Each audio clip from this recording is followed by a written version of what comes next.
ফিলিস্তিনের সশস্ত্র রাজনৈতিক গোষ্ঠী হামাসের শীর্ষ নেতা ও রাজনৈতিক শাখার সাবেক প্রধান ইসমাইল হানিয়ার উত্তরসূরি হয়েছেন গোষ্ঠীটির আরেক শীর্ষ নেতা ইয়াহিয়া সিনওয়ার। ইসমাইল হানিয়াকে হত্যার পর আনন্দ উল্লাসে মেতে ওঠা দখলদার ইসরায়েল ভেবেছিল তারা হামাসের মেরুদণ্ড ভেঙে দিয়েছে, কিন্তু হানিয়ার স্থানে হামাসের অন্যতম দুর্ধর্ষ যোদ্ধা ইয়াহিয়া সিনওয়ারের অভিষেক ইসরায়েলের ক্ষণিকের শান্তিকে রীতিমতো মাটি করে দিয়েছে। তবে সিনওয়ারের আগমনে ভীত শঙ্কিত ইসরায়েলের প্রধানমন্ত্রী বেনিয়ামিন নেতানিয়াহু এবার হামাসের এই নতুন প্রধানকে নিশ্চিহ্ন করার ঘোষণা দিয়ে বসেছেন। 7 আগস্ট বুধবার ইসরায়েলের একটি সামরিক ঘাঁটি সফরের সময় এই ঘোষণা দেন তিনি। তবে সিনওয়ারের নাম উচ্চারণ না করে নেতানিয়াহু বলেন, আমরা নিজেদেরকে এবং নিজেদের দেশকে রক্ষা করতে প্রতিজ্ঞাবদ্ধ। যারা আমাদের ধ্বংস চায় তাদেরকে আমরা নিশ্চিহ্ন করে দেব। রক্ষণাত্মক বা আক্রমণাত্মক যে কোনোভাবে শত্রুকে আমাদের মোকাবিলা করতে হবে।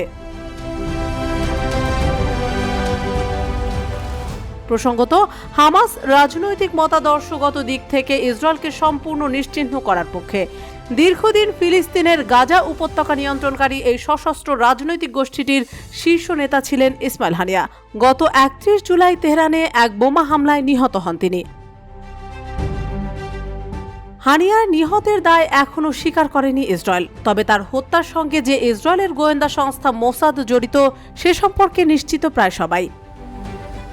গাজার শীর্ষ পর্যায়ে নেতাদের একাংশ কাতারে, একাংশ লেবাননে এবং বাকিরা গাজায় অবস্থান করছেন। ইয়াহিয়া সিনওয়ার হামাসের গাজা শাখার প্রধান ছিলেন। গত বছর 7 অক্টোবর ইসরায়েলের ভূখণ্ডে যে হামলা চালানো হয়েছিল তার মূল পরিকল্পনাকারীও ছিলেন সিনওয়ার।